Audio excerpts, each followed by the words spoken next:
Good morning বন্ধুরা, এখন ভোর 4:30 বাজে। তো আমরা বেরিয়ে পড়েছি এখন আরতি দেখবো বলে, ঠাকুর দর্শন করব। তো আজকের বেলাতে আমরা বাড়ি চলে যাব, তার আগে ঠাকুর দর্শন করে যাব। তো সবাই এসেছে, আমরা সবাই ঠাকুর দর্শন করতে যাই। তা মা সয়লি, বাড়ির ফুল ফ্যামিলি আছে। তো ফোন অ্যালাও নেই, তাই ফোনটা বাইরে জমা রেখে দিয়ে আমরা মন্দিরের ভেতরে প্রবেশ করব। আর তোমরা যদি ঠাকুর দর্শন করতে চাও তা চলে এসো বন্ধুরা মায়াপুরে। যারা যারা এখন আসতে পারোনি সে হরে কৃষ্ণের নাম করে চলে এসো মায়াপুরে সোজাসুজি।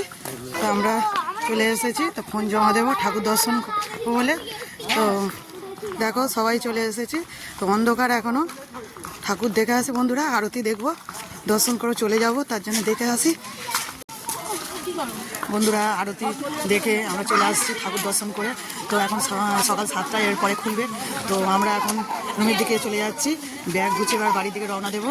তো এখন বন্ধু বলছি যারা যারা এখনও মায়াপুরে আসেনি তারা একবার অন্তত ঘুরে যাও, নাহলে এই ঠাকুরের অপরূপ দৃশ্য আমরা তো দর্শন করলাম, তোমরাও এসে দর্শন করে যাও, মুগ্ধ হয়ে যাবে আমার মতন।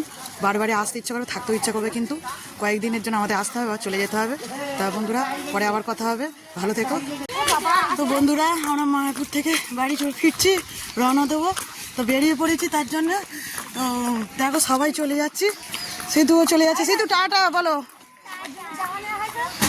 দেখো সবাই চলে যাচ্ছে, আমরা সব বেরিয়ে পড়েছি ব্যাগ নিয়ে। তোমাদেরকে দর্শন করে দিই মায়াপুর ধাম কি জয়।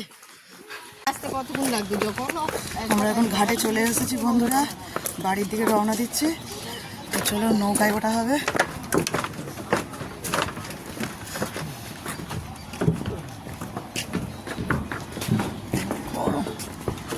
দেখো নৌকায় উঠে পড়েছি।